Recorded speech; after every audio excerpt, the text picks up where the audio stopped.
just another it's basically just like sustainable agriculture or women's health or whatever it is that they see international donors coming in and wanting to generate these initiatives or programs, okay? The recipients on the other end go, well, let's see, yes, that was a need. We did have a need for the internet, and in fact, we really would like you to come and give us this money, okay?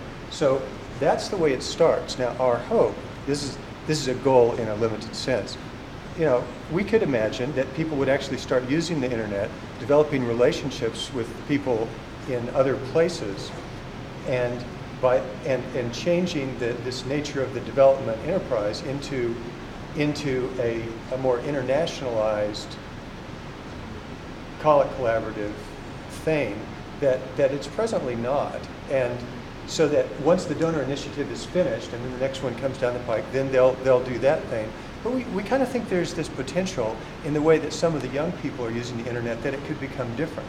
So that's what we're really hoping, that it will become a different kind, that it won't be a development initiatives, which are mostly failures and abysmal failures, that it will be a different kind of thing.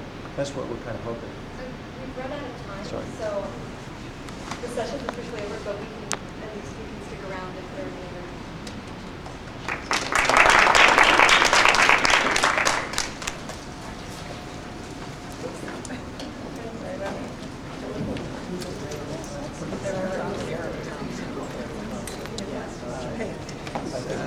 Rick, do you know Eric Thompson? No, I haven't. He's been in the social department at National University.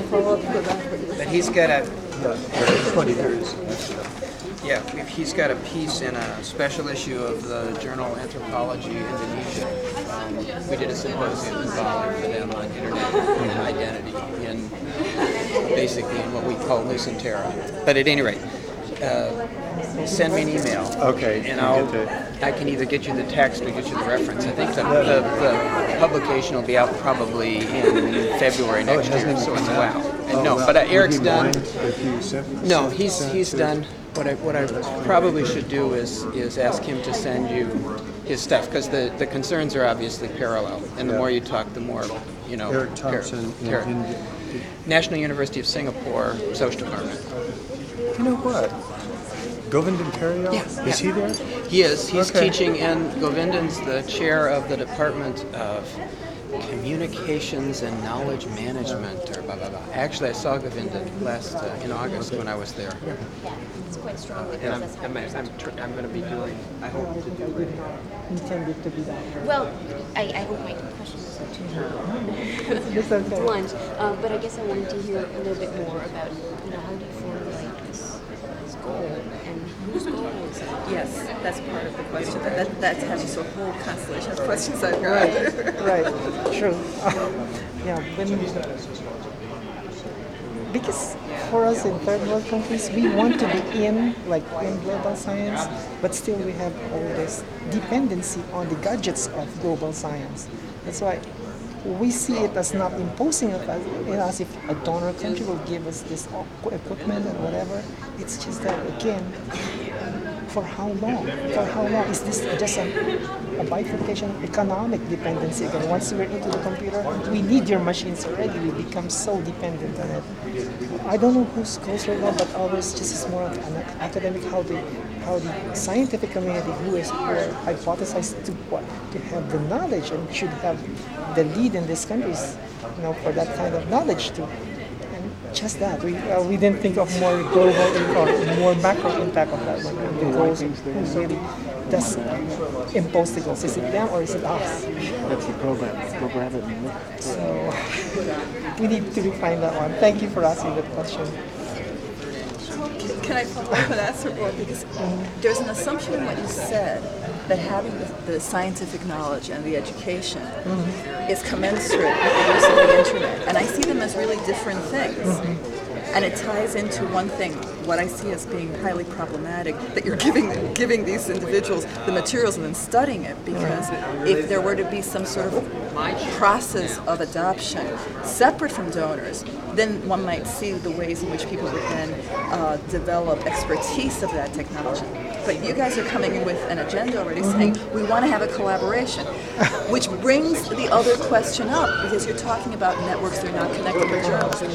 Are you looking at the networks, the social and professional networks that are already in place, that irrespective of email and how those networks are maintained? Because that question has to be looked at before you can start making all these.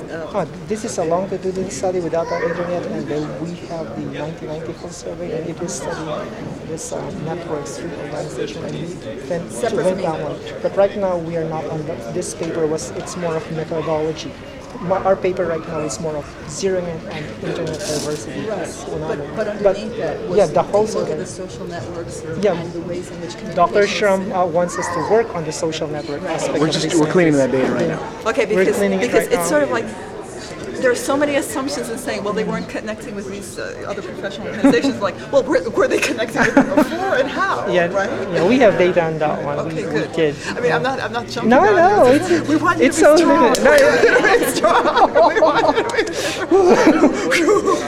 And that's the other issue, because this is an issue that I have argued with certain people at University of Michigan who are into saying, like, well, technology is going to create these effects. And then they go and proceed and give the technology to various minority groups. And a bunch of other things happen because of the presence of the mentors. Yeah. That now they're never going to be able to decontaminate their findings from the fact that the mentors were there giving them the technology. True. And at That's what true. point do they step out? And it's really problematized. I mean, I'm not sure if this is problematized in this case. That's the Hawthorne effect. You give something and it magnifies. Exactly. So how are you doing it? What are you doing to ameliorate that? Okay, what you're doing right now is to try to analyze this in a social network framework to give this one, and we're also we didn't consider our effect on that one. We failed to look at that we were affecting them Okay, now, just now, by you, now giving you've been them. forewarned. Who are you affecting? We are affecting our scientists just by our presence The giving the computers. the collaborators that we're working with, or the actual people we're giving the network as with. a benefactor, Yeah. And this already been is why because we're studying ourselves, well, that's good. and I'm It's a trying to understand how reflexive that thing. fits. That's good. I mean, but are you studying their response? Because there's stuff that you can't study, which has to do with the response of the beneficiaries. That in order to get at that, you'd have to do like much more. Well, part of it is the beneficiaries are scientists who are not involved in the actual negotiation to get the networks. The more interesting negotiation is with the IT people of an organization or the head of the organization making that decision. It's unfortunate. Now that's but really interesting because that's we a whole actually, other network. if we really wanted to be action oriented, we should have brought the 40 scientists of a given institute in the room and say, what do you guys want? Right. And then they would have pushed. But the thing is that would have definitely been a case of us getting involved and getting them involved.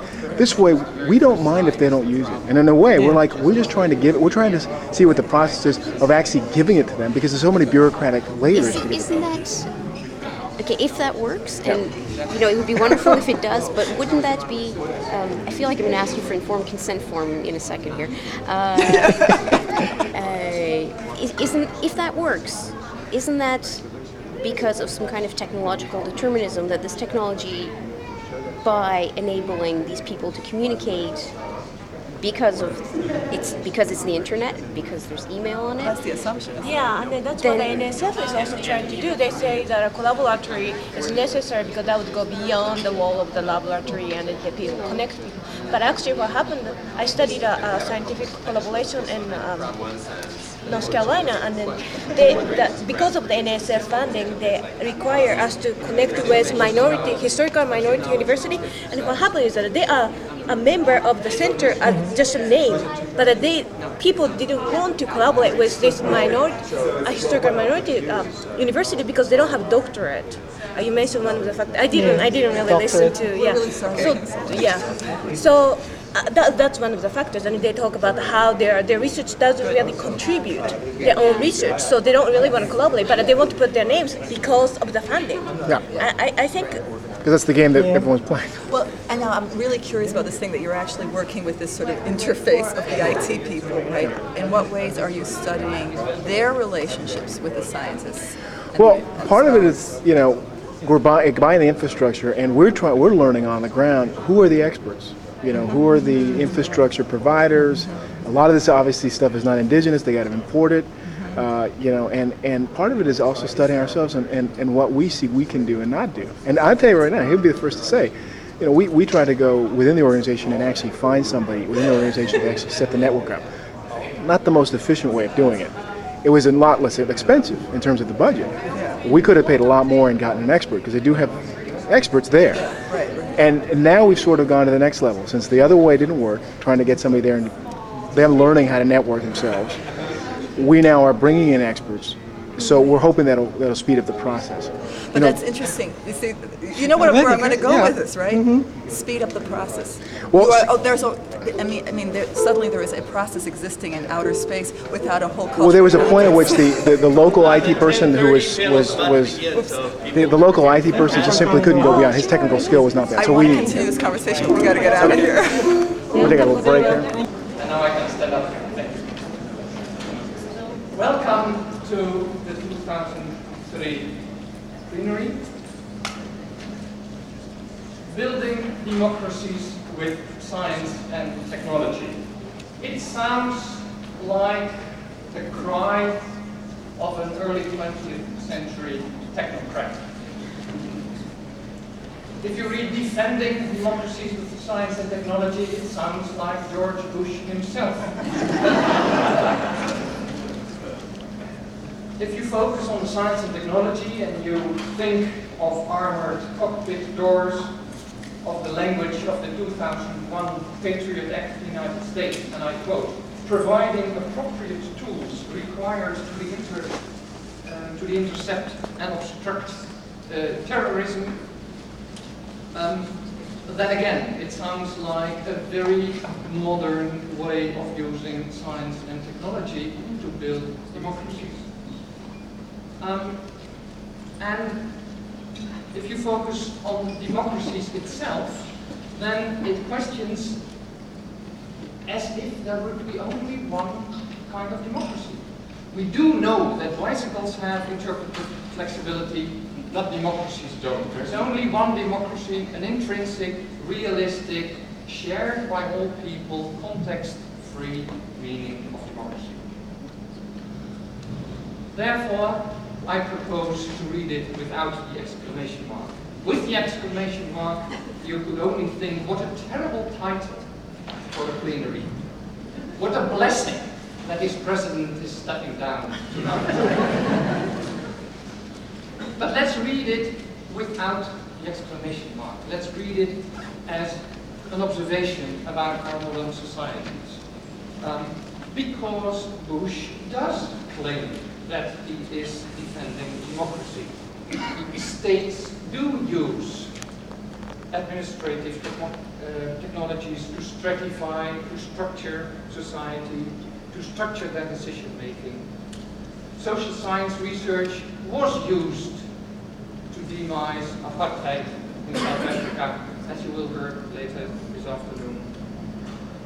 But there are still different democracies. And that's why I really want to add a question mark.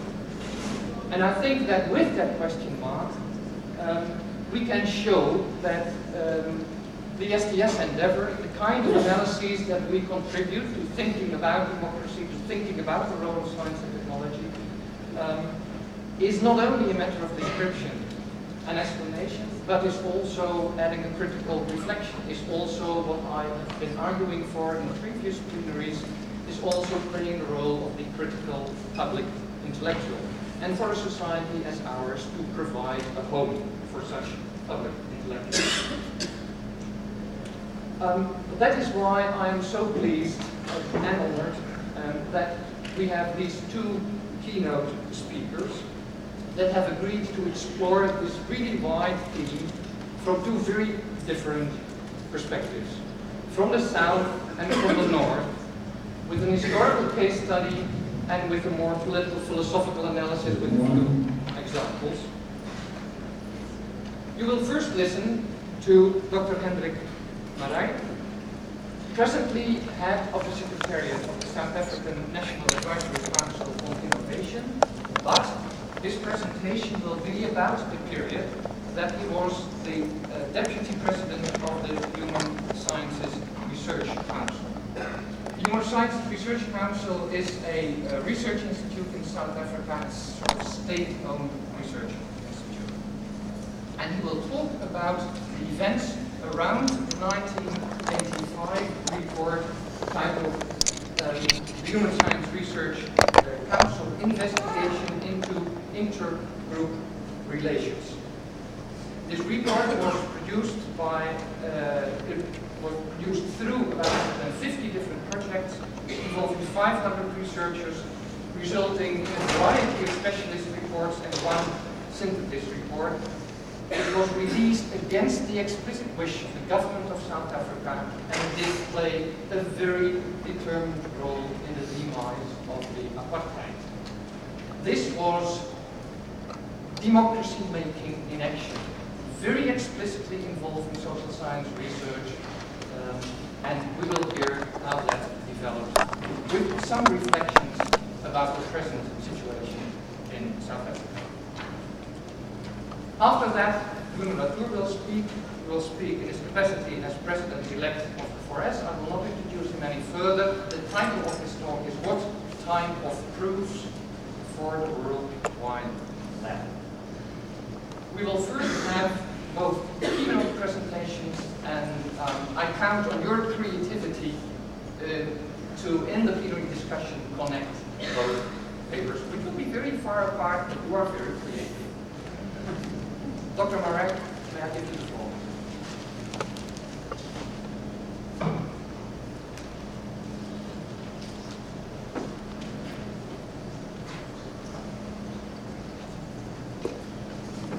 Chair, ladies and gentlemen, thank you very much for your kind words in the first place.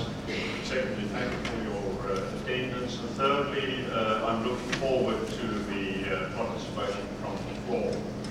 The fact that I'm here was originated with Wes Schramm when he visited South Africa for the first time, and lo and behold, it realized.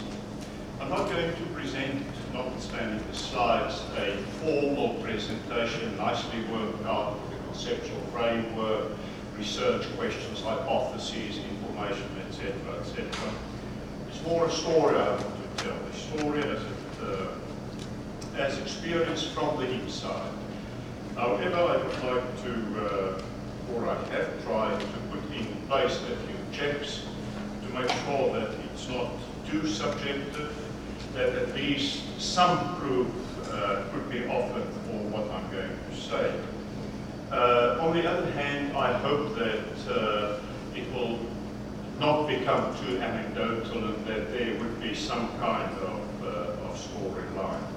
I'm sure, however, ladies and gentlemen, that you would be able to transpose or infer, if you like, your own conceptual framework to link up the various bits and pieces of information I want to share with you. The scope of my story you find here, it's a very brief look at science and technology before and after the first democratic elections in 1994. But the main focus being on my own experiences and personal notes of how science, in this case social sciences, can be used, abused, misused, not used, and what the potential by politicians and what the potential impacts of science could be on a system, although those impacts might be indirect, delayed, and very modest.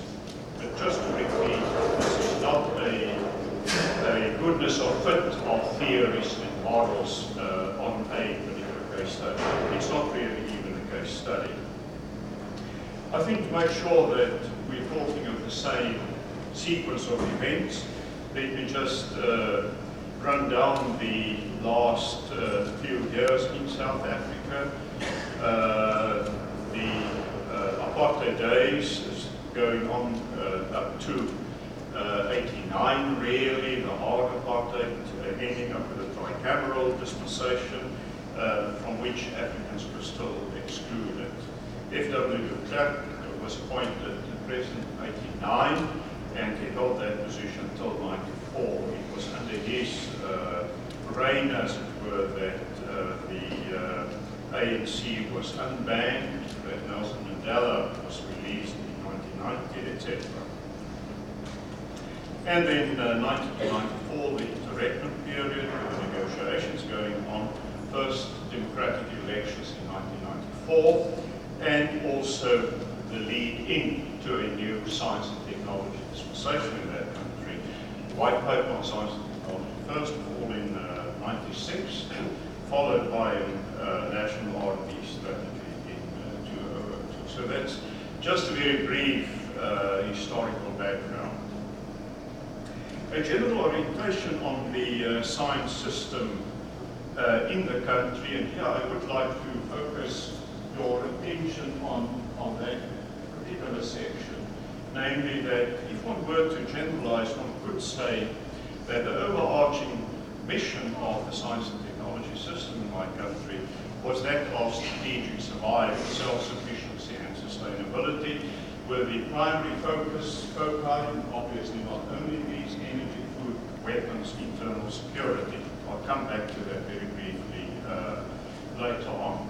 Also note the last entry there that especially the social sciences, humanities and so on, were up to 1994 very deeply divided. You could have two societies of psychologists, for instance. You could have two sociological associations, etc., etc. One being extra-parliamentary, if you like, or against the establishment, the other one being an establishment one. Coming to the notes that could be used for a case study, that was the Human Sciences Research Council's investigation into intergroup relations. There you've got the building. And these are the outlines of that particular study. May I draw your attention to the fact that it was a 4-year study, of which the Human Science Research Council, if you like, Gary Fine must bear me out, Peter Weingart and others, you could perhaps compare it to a government lab in the States, but it's in the social sciences, obviously, or a CSIRO in Australia. It funded research, but it also undertakes research.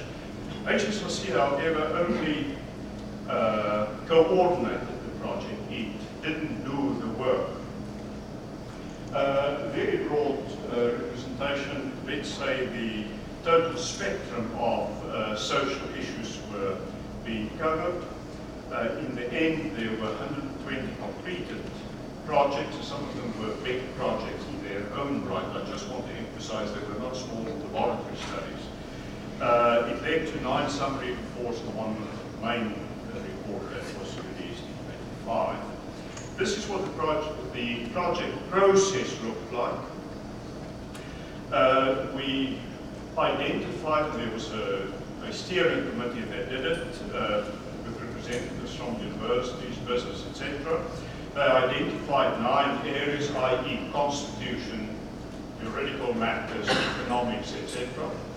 And in those fields, they identified the most pressing issues they thought should be addressed with a view to creating a new dispensation.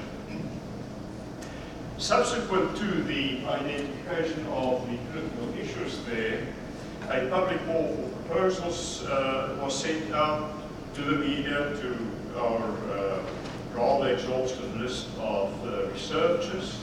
All the proposals that came in were properly peer evaluated, and contracts entered into those people. And the reports, the research was to be completed in approximately 2 years, a little bit more than 2 years. Upon completion, obviously the reports were peer evaluated again, and then the subgroups of reports were summarized into those 9 fields, i.e. constitutional matters, law, economics, etc. In other words, at this point where we had 120 there, we ended up with 9 consolidated reports. And those 9 were then, at a rather abstract level, integrated into one consolidated report, a fairly short one at that, probably 140 pages, I can't remember. And that report was released in July 85. So that's the project management system. We, in the end, missed our target date after 4 years by 3 weeks. We overspent the budget by 60,000 Rand. That was on 1.5 million Rand, and that was the end result of that. These are examples of the reports. The main report was published by Greenwood Press later on, and I would like to come back to the Lord Justice in South Africa in one of the anecdotes I want to share with you. The core findings of this whole exercise, and remember we ended up with about 120 pages. There were initially about 8,000 project report pages involved. The first one, and lo and behold, great discovery of how that would go on. And then there was no way that it would be amended. I think this is important because since 1993 there was a great activity. How can it be researched? How can it be given different names, etc., etc.? And that a full democratic constitution was urgently needed, and with the condition that all stakeholders should participate in the process of developing a new constitution, and that in the interim a government of national unity should be established. Now, I don't want to pretend here, there are too many methodologists in the audience, but I would like to say that all the various layers of conclusions were tested by a kind of triangulation exercise. Were there more than one finding supporting that line of conclusion? And in addition, we also identified a number of parameters that should be included or should be accounted for in that constitution. Very briefly, the communication subsequent to, well, immediately before the release of that report, of the main report, it was approved by the steering committee at the end of May. It was released early in July, but immediately the days before the release, all possible groups that we could identify were briefed. That includes political parties. After the release of the report, this is what the position was. In the first 2 weeks after the release of the report, more than 50 editorials appeared in South African media. And in those first 2 weeks, more than 2 other media reports, some of them short, others very comprehensive reports. There were also references in the international media, including Radio Freedom, that was the ANC's radio station in Lusaka.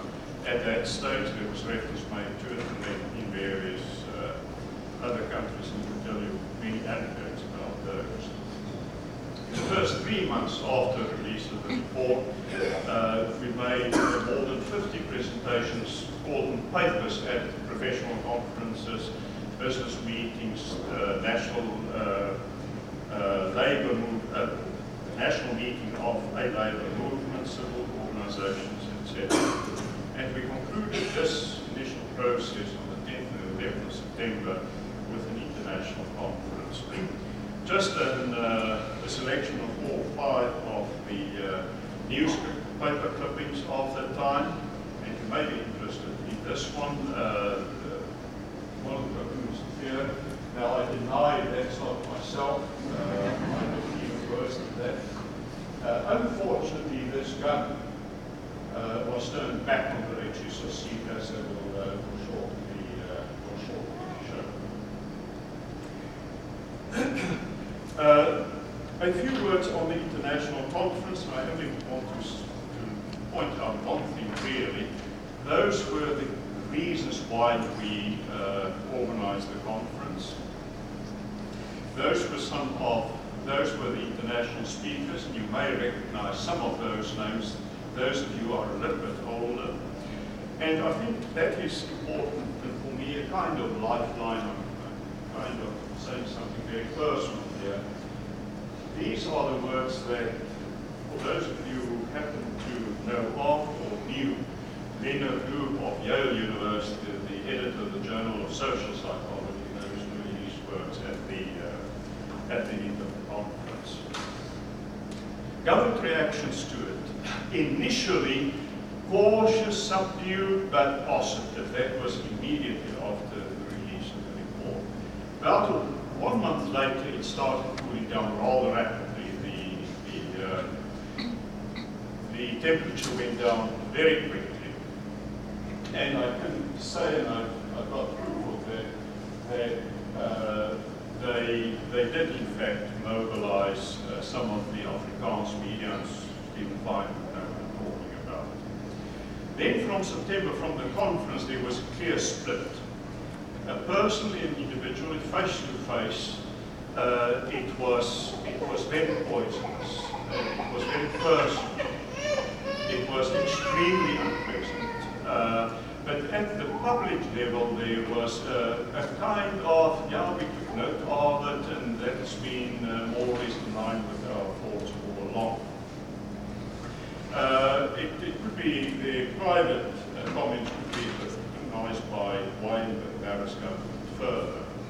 And since October 85, there was a deepening, generalized antagonism towards the HSRC. Let me just give you very brief comments running out of three quotes. And I can give you very many of these.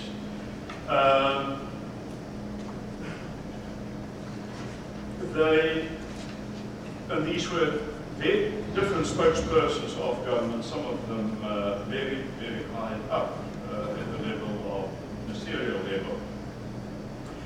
On about the 9th of September, the President of the Human Science Research Council and I were called to the Minister of National Education, to whom our body reported, and he was asking about the conference. And we told him what it was all about, and that something like 70 civil servants had also already registered for the conference. We had registration of about 300 at that stage. And he tried to twist our arms to cancel the conference 2 days before it. We obviously didn't and couldn't yield. However, the next morning, 75 civil servants informed us that they were no longer able to attend the conference because they had to go down to Cape Town for an important meeting. They had to accompany the minister, whatever the case may be. A second little anecdote, and let me just say, these were very personal kinds of interactions. You don't get younger after such an experience. I went into it black-haired, I came out the way I look now. We were visited, the President and I, by a very high official of the Education Department, trying to force us to revise what was said about education. And I'm not dramatizing now. His bottom line was that a government body such as the Human Science Research Council cannot publish something that flies in the face of the current Constitution, the 1983 Constitution. Hence, we're operating our Constitution. I mean, that kind of warp argument. A third example, I'm coming back to that Law and Justice report that I pointed out later. And I still have copies of letters from very high up, requesting, urging, indeed instructing that report not be published because that particular department would set in motion actions to have the report repealed or prevented from circulation, with all the consequences to the three editors of those. I was present at the fourth example, and I'll stop with examples. The fourth example, around about October, November of that year, or maybe a couple of months later, we were called down very urgently to Cape Town because the Minister of Finances happened to have something against the HSRC. He referred to the report, it was dealing with something else, but he referred to the report and he used these words: I'll cut off the power, the electricity, the power lines to the HSRC. I mean, that was the kind of EU confidence.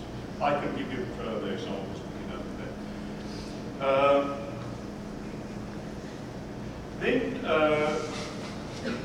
other reactions, only highlighting this particular one. I was personally at two different functions told by senior ambassadors of other countries that their countries were holding back their next step in the isolation of South Africa, awaiting government's response to our reform. That took a couple of months before they reacted, but those were personal responses. The rest you can have there. Conclusions from this, not yet a case study. I think it's obvious that an organization that was part of the government set up, the science, engineering and technology institutions of the country, had in fact with this research that was very broadly based, also in terms of the participants. There were researchers from all the universities in the country that participated. There were a couple of overseas researchers, etc., but it was very broadly based. And that was the first time. Before that, it was non-establishment researchers that kept on challenging government, mostly though using a new Marxist kind of approach in their research. A few very brief notes, ladies and gentlemen, on the new dispensation in the country, and it's an emerging one, so one should not be too quick in coming to conclusions. The important point there is that in the new political dispensation, social relevance and a problem orientation to public funded research is being emphasized. These are the policy papers that are important. And if I were to try and formulate a progress report, I think then this one is with a view to the future very important. The science system in the country is under severe pressure currently.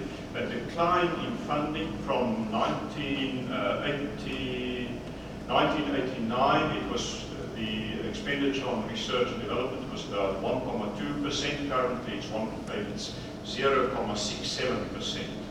But universities are being merged from the 36 institutions. I think we will end up with 21. So lots of mergers, and you can understand that that takes up a heck of a lot of time of the research community. There are indeed cases of tension. I think, Peter, if I'm correct, you've done a kind of case study, or you've followed up the HIV thing and Beck, for instance. There are cases of tension, but it's currently at least of a totally different order from what it was before. And so far, the social sciences seem, in principle, to be supportive of government. A conceptual framework is that science of the new policies, that science and technology can contribute towards the well-being of the country. Those are the overarching missions, and the specific missions may interest you are no longer self-sustainability, self-sufficiency, armaments, national security, but it's poverty reduction, advanced manufacturing and technology strategy, which my council has just completed, then technology for that's the advanced manufacturing, and the knowledge and technology. Allow me to try and offer a few very even banal conclusions of this little presentation. Obviously, the social sciences are very welcome, and I mean the flavour of the month as long, I'm generalising now, as long as they support government. You know what Reagan did, you know what manufactured did, and this is happening all over the place. So the social sciences seem to me are extremely vulnerable when they challenge existing policy, especially more so to the extent that those policies are at the centre. These are unsystematized possible conditions for the successful engagement by the social sciences in the policy process. And you must read them as a little set, really. I think a comprehensive approach rather than small little study and now one runs because this should change policy. Policy is obviously a much more complex process as this. There must be external validation and broad-based of support for that. Public commitment in the sense that other stakeholders must also be part of the process. And then one that I would safely say put between inverted commas, it must be constructive. We, as social scientists, are so quick in our analyses. We can take apart, oh, that's our national hobby. And we have different methodologies for that. I think equally important is to offer viable, feasible solutions that are also research-based. I want to emphasize that. We're talking about a cumulative process. I want to be upfront that the HSRC came and made its contribution, but in the hinterland of that were lots of research undertaken by, for instance, the non-establishment researchers, overseas researchers. It's not out of the blue here was our little tornado and that changed the world. Let me say, researchers themselves have to be resilient. You have to really stand up and weather the storms and grow old in the process. Thank you very much.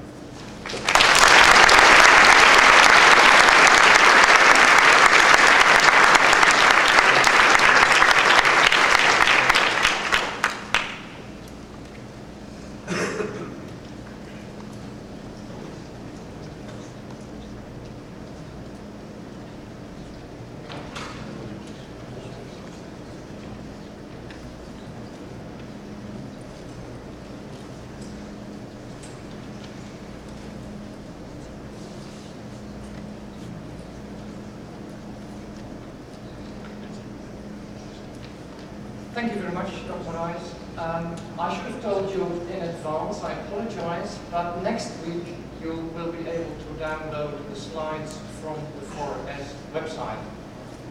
That means that some of the details that Dr. Morais didn't go into, and even more than you saw because we kept some slides aside, you can use for further finding out about details. Now it's my pleasure to give the floor to Bruno.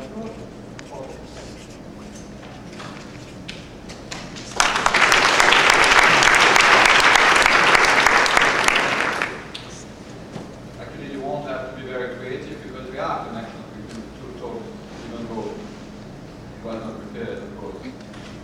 But we are all engaged into a set of collective experiments that have spilled over the strict confines of the laboratory does not need more proof than the reading of a newspaper or the watching of the night TV news.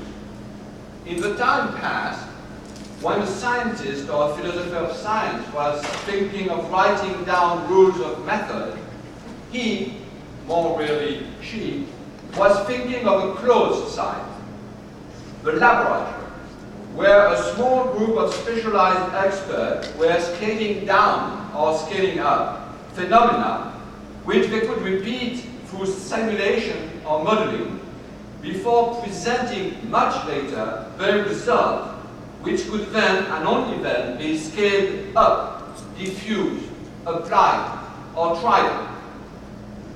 We recognize here the trickling down theory of scientific influence from a confined range of rational enlightenment. Knowledge would emerge and then slowly diffuse out of society. The public could choose to learn the result of the laboratory sciences or remain indifferent to them, but it could certainly not add to them, dispute them, and even less contribute to their elaboration.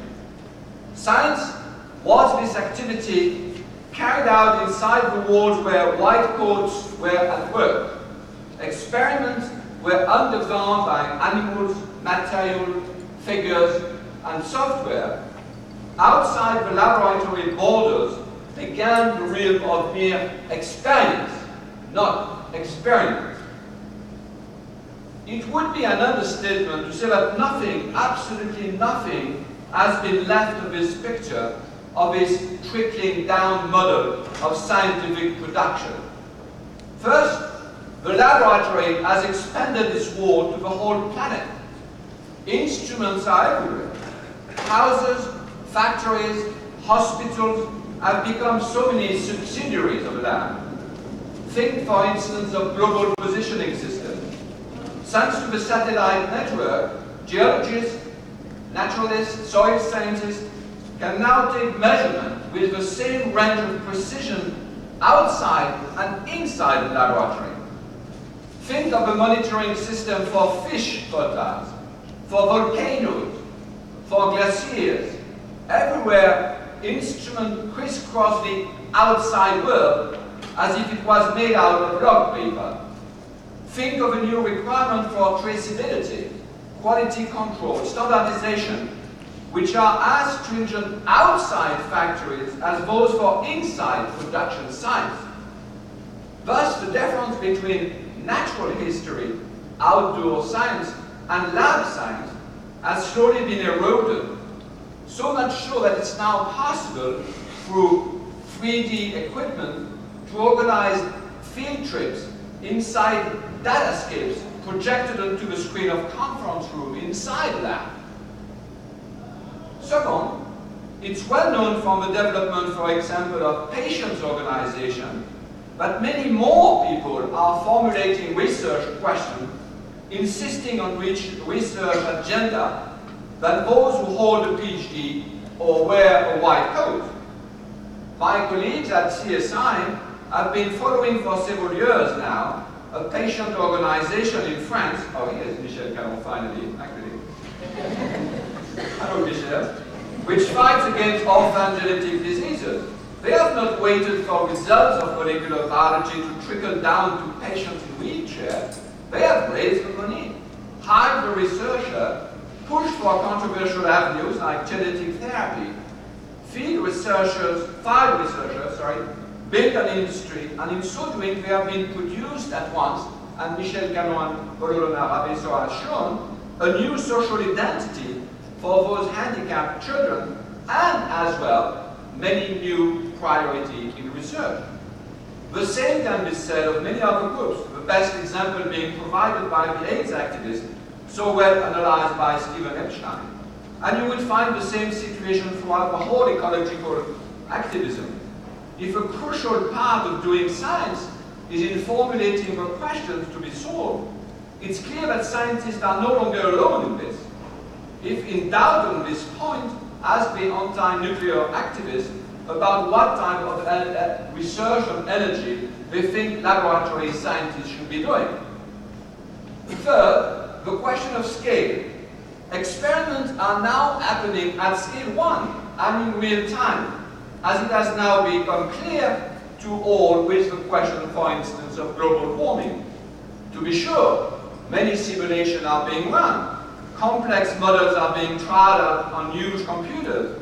But the real experiment is happening on us, with us, through the action of each of us, on all of us, with all of the oceans, high atmosphere, and even, as some scientists say, the Gulf Stream, participating in it. The only way to know if global warming is indeed due to anthropic activity is to try out and stop our noxious emission to see later and collectively what has happened. This is indeed an experiment, but at scale 1, in which we are all embarked. But then, what is now the difference with what used to be called a political situation? Namely, what interests everyone, concerns everyone, but cannot be easily privatized nor speedily mastered. No, that's precisely the point. The sharp distinction between, on the one hand, scientific laboratories experimenting on theory and phenomena inside their ward, and on the other, a political outside, where non-experts were getting by with human values, opinions, and passions, is simply evaporating under our eyes. We are now all embarked in the same collective experiment, mixing humans and non-humans together, and no one is in charge. These experiments made on us, by us, for us, have no protocol. No one is explicitly given the responsibility of monitoring them. Who has the power of saying the last word, of deciding for all of us? This is why a new definition of sovereignty is being called for. When I'm saying that the distinction between the inside and the outside of a laboratory has disappeared, I'm not saying that from now on all is political. I'm simply reminding you that contemporary scientific controversy are designing what Harry Rip and Michel Canon have called hybrid form. We used to have two types of representation, two types of forum. One that was in charge of representing things of nature, and here the word representation meant accuracy, precision, reference.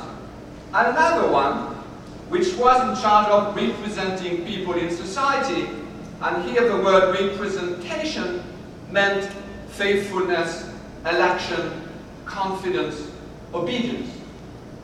One simple way to characterize our time is to say that the two meanings of representation have now merged into one around the key notion of spokesperson, offering clearly staged demonstration for proving the existence of a new entity that becomes the object of collective concern.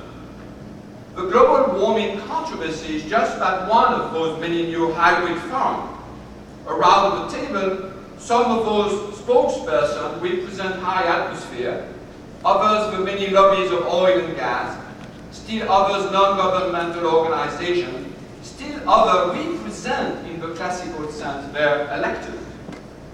The sharp difference that seems so important between those who represented things and those who represented people has simply vanished.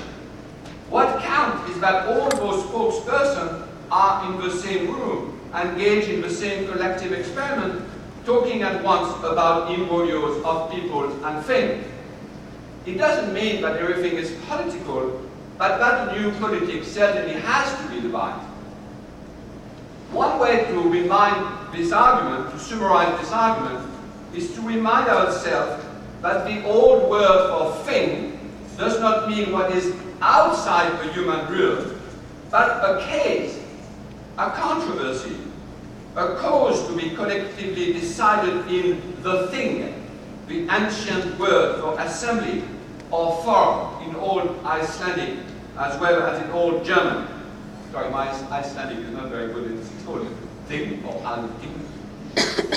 One can say that things have become things again. Ein Ding ist ein Thing. Sorry for my German now. I'm not making up this etymology, as you know, it's Heidegger. Heidegger, as you know, is a very serious scholar on his politics is not okay. Have a look at the scientific as well as in the lay press. There is hardly a thing, a state of affair, which is not also, through litigation, protestation, also a case, une affaire, as we would say in French, presse in Latin, aesia in Greek. Hence the expression I've chosen for this new politic, how to assemble the parliament of things. Rules of method have now become rules not to manage the human heart, as Peter Sloterdijk said, but to elaborate together a protocol of those collective experiments. Let us pause a moment on this major transformation.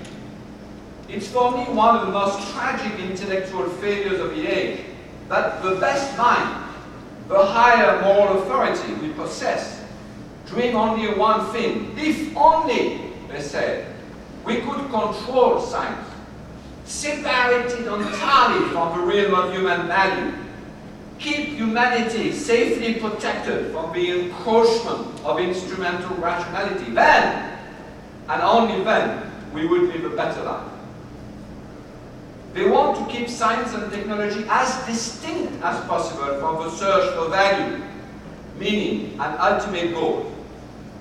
Is this not a tragedy? If, as I have argued, the present trend leads precisely in the opposite direction, and that the most urgent concern for us today is to see how to fuse together humans and non-human in the same hybrid form and open this sort of parliament of things. When most of our energy should be directed to this task, our best minds are still dreaming, on the contrary, of an even sharper cut that would render us, if they could succeed, even more inhuman than we now are, deprived of our very condition of humanness, the things, the controversial matters of concern to which we are attached and without whom we would die on the spot. Humanists of many hues and shades are scoring against their own team, shooting themselves in the foot, expecting as a wish what would be, if realized, the darkest of all nightmares. Alas, the tragedy is compound when we see, on the other hand, many mad scientists who are still imagining the possibility of naturalizing the whole social life, the whole collective existence, by taking it not as a controversial collective, but as a concatenation of incontrovertible causality, known by them and by them only, without discussion.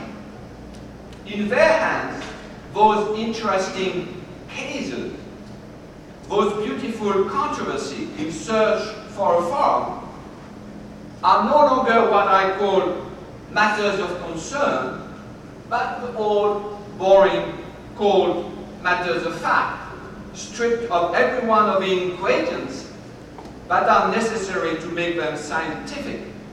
Researchers, instruments, theories, hesitation, history, and collective experiment in which they play a role. I want to give a technical meaning to the difference between matters of concern and matters of fact. And I would say that from now on, the modernist matters of fact correspond to what I call the first empiricism. And what we are now trying to invent, it seems to me, is a second empiricism, not fleeing out of the matters of fact towards social construction, as some of you might think or accuse us of doing, but on the contrary, closer, much closer to the fact, except they become matters of concern and not matters of fact. Take, for instance, the discourse of gene action, as Evelyn Fox-Keller has called it. How ridiculous, she shows, would it be to try to keep a genetic, naturalized interpretation of human behavior as remote as possible from more symbolic or phenomenological one. Sorry, Don, I didn't expect that one. Since genetics itself, as a science, is one of those hybrid forms torn apart by many fascinating controversies. The distance between Richard Dawkins' gene and those of Richard Levantine, this distance is much greater than between the whole of genetics and, let's say, Jürgen Habermas or Paul Ricoeur's view of humanity. This is what has changed so much. There are still people who oppose the two cultures of science and humanity, but the strife has now moved inside the sciences themselves, which in the meantime have expanded outside to cover the whole of culture and politics. The new political, moral, ethical, and artistic fault lines, are now inside the science and technology, but to say inside means nothing anymore, since it's also distributed everywhere in the collective experiment in which we are all embarked. If nothing is left of a trickling down model of science production, nothing is left of a two-culture argument, even though our best mind still dream of keeping apart scientific fact and human value, or, which is even stranger, expect to build a bridge in between the two domains as if they were not both totally entangled already. Yes, it's a tragedy, or rather a farce. However, that we cannot count on the help of moralists doesn't mean that we have to shun away from our task, or that we have to become immoral or cynical. It just means that there exists now a controversy on the right interpretation of a present time. Those who dream of separating fact and value even better are what I call modernists. For them, there exists an arrow of time, a thrust forward that clearly distinguishes the past from the future. Yesterday, they say, we were still mixing things up, ends and means, science and ideology, things and people. But tomorrow, for sure, we will separate facts and value even more sharply. We won't confuse anymore the way the world is really and the way and it should be. Others did this confusion in the past. We won't do it anymore in the future. Pass the test. Make the experiment for yourself. Ask yourself if you feel that the arrow of time flows in this way for you. If so, you are modernist. Nothing wrong with that. Some of my best friends are modernists. You are an excellent company with other masters and good other like. But if you hesitate, even a tiny bit, you are for sure a post-modernist. But if, in the depth of your heart, you are convinced that whereas yesterday things were a bit confused and entangled, tomorrow facts and values, human and non-human, will be even more entangled.